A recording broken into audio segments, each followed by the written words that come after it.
continuing our conversation with our political roundtable, and Brian, I'll begin with you on this one. They keep saying that Kamala Harris was the safe choice.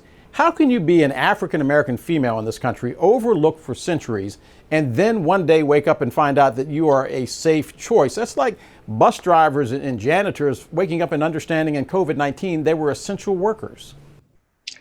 I think times have changed, and we're in a different place where it feels unusual even for us that would have pushed for Kamala Harris the whole time.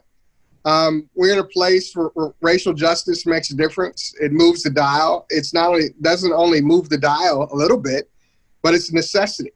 The Democratic Party has not been successful without embracing the diversity of the party. It hasn't won a majority of white voters since the 60s. And as a result of that, they're finally acknowledging where the base of the party has always been. And so therefore, Kamala Harris does end up right there in the middle as a safe choice, because she's very much the base of the party, a base of a party that supports immigration, that supports workers, that supports education, and supports racial justice. That is a safe part of the party. And if you alienate that base, hoping for some shiny baubles that you don't own, you take a risk. I am sort of reminded of that scene from The Lion King where Rafiki smacked Simba upside the head with that pole to bring some common sense to him. So Thomas, is it that she was a safe choice, or did the Democratic Party finally wake up and realize, hey, guess who's been voting for us all these years, and maybe we actually owe them something?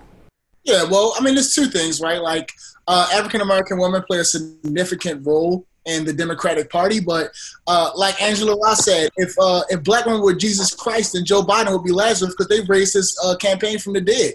He was really struggling in the beginning part of this election, and black women really came in South Carolina and came in very crucial states and really just raised his campaign from the dead. So it only makes sense to, one, repay black women for what they've done for his campaign, but two, have them represented in his office, because they are a significant instrumental role in American politics. Jesse, what does safe mean to you?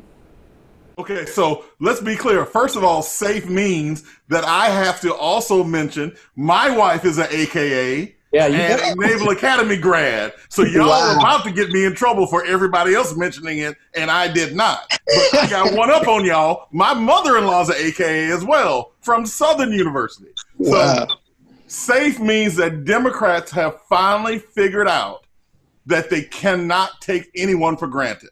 With this pick, Democrats have finally realized who the base of their voters are, who's been doing the work out in the communities.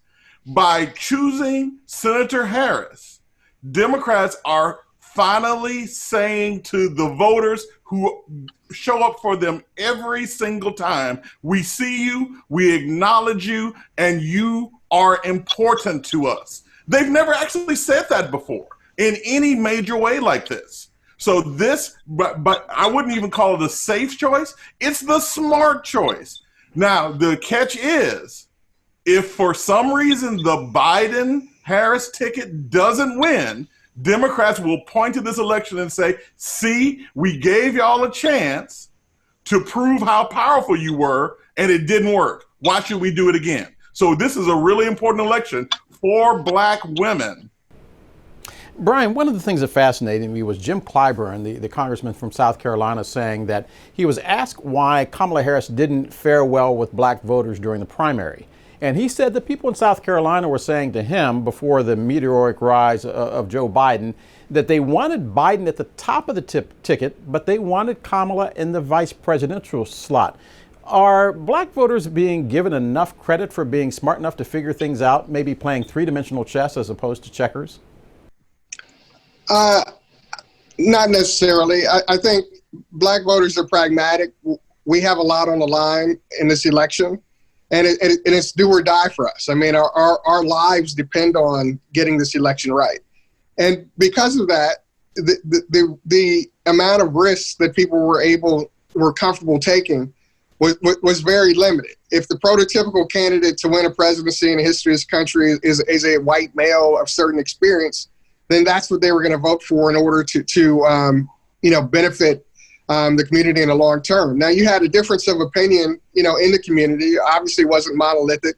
You have people like myself who think that you should pick a candidate that matches your interest all the time. And that's always worth the risk.